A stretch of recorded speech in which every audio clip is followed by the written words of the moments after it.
This spring, the annual Met Gala in New York City, one of the bigger fashion events of the year, will highlight the indelible style of black men. The Met's 2025 exhibition, titled Superfine, Tailoring Black Style, opens in May and explores the emergence and significance of the black dandy. We looked into the rich and complicated historical style and its relevance today. It's part of our ongoing series, Race Matters. Now, as you may have noticed, I always have not one, but two wardrobe setups in this office. Growing up in New York City, Dandy Wellington says he started paying special attention to his appearance at an early age, his style inspired by the Harlem Renaissance. And the name fits his persona. He's a dandy, clothes tailored, hats pristine, and attitude refined. It's a worldwide community. So I'll be inspired by people who are in Paris, who are in LA, people who are in the Congo. There is such a connection to style and also a connection to culture. The history of Black dandyism and Black sartorial style is complicated. It's wrapped up in migration and civil rights. Dandyism was first introduced to Black culture during the transatlantic slave trade. Well-dressed enslaved men were seen as fixtures of wealth for their enslavers. But tailored attire and wit also offered a path for black men to imagine possibility and power. From 18th century England to today, it's a way of being that has evolved with the times. The black dandy is a complicated figure throughout history. We spoke recently with Washington Post senior critic at large, Robin Givhan, who has long covered the fashion industry. There was, the sort of early idea of enslaved black men who were often sort of dressed in fine clothing in order to reflect the status of the enslaver. And you also have black dandies who sort of played with the idea of gender and really sort of tapped into sort of feminine tropes, taking ownership of their body and of their presence, but, embellishing it in a way that signifies its value and its strength. Tell me your thoughts about fashion in the comments. Tell me more about that, the idea that the black dandy aesthetic is in some way a form of resistance, in that it challenges stereotypes about black identity and black masculinity. For a lot of dandies, part of their way of dressing is quite emotive and sensual, and that breaks definitely some of the cultural expectations of black men. And at the same time, during the civil rights movement, the way that activists dressed was to reflect the degree of sort of respect that they not only had for themselves, but also the respect that they were demanding from society at large. For some leaders in the fight for civil rights, how they dressed was a critical part of achieving their agenda. Frederick Douglass was the most photographed man amongst his contemporaries in the 19th century, and he dressed up. Anytime you saw Frederick Douglass, he was dressed up. Curator Chantrell P. Lewis is the author of Dandelion, The Black Dandy and Street Style. Tell me your thoughts about how people dress from then compared to now. In the 20th century, W.E.B. Du Bois was very fixated on fighting racism, fighting oppression through aesthetics.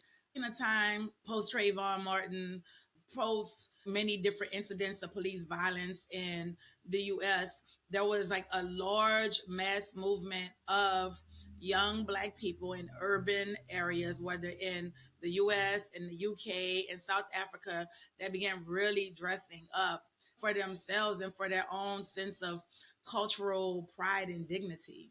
Throughout history, Black style movements have been closely linked to individual identity. And with a style that's moved across the globe, every dandy is unique, each with the swagger of his own. You could have someone like me who's very much connected to the jazz age and the swing era, vintage as the inspiration. But then, of course, there's also Black dandies that wear Ankara prints and Black dandies that use streetwear as their, mode of expression. There is a generation of Black men, as you well know, who take such pride in dressing to the nines, a perfectly coordinated suit with gleaming alligator shoes. They would probably describe themselves as having swagger. They probably wouldn't describe themselves as being a dandy. How do you draw that line between sort of exuding old school cool Mhm. and being a black dandy?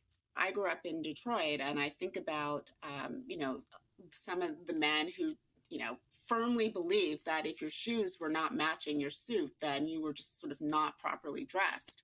And for some Black men, just being seen in sort of full Technicolor is an incredible victory. In the US, the bold fashion is seen coast to coast, from Hollywood red carpets to the NBA and the Metropolitan Museum of Art. This year's Met Gala's theme, Superfine, Tailoring Black Style, will explore the history of the black dandy, and while historically a dandy traditionally referred to men, the movement has grown. One of the first contemporary black dandies to get a lot of attention was Janelle Monáe. She was known for wearing her black and white suits, and of course it was a nod to her grandmother who cleaned for a living. Secondhand thrifting. For younger generations coming into their own, Laken Carlton, known as the ethical stylist, advises her clients not to break the bank. So you go to the thrift store, you see in the menswear section, there's always so many, suits and blazers and slacks and things like that. That's where you start. And every outing brings a new opportunity to add to the wardrobe. This is a straw boater that I found in England. Vintage shopping is a big part of how I find some of the things. Of course, there are modern designers who make incredible things, but there's something about the craftsmanship of these items. A style now center stage at the Super Bowl of the fashion industry. How does it strike you that the Met has taken this on as their theme for this year's gala? There's a little bit of courageousness in it. This one has the benefit of really coming at a time when questions about diversity and identity and gender are very much at the center of cultural and political conversations. And so I think it's quite timely. And for Dandy Wellington, at the end of the day, it is just me. It's what brings me joy, whether I'm going to the supermarket or I'm going to the Metropolitan Museum of Art. The style is always with me. This video raises questions, and I need for you to be extremely honest in the comments when answering them. And just so you know, I have 3 questions.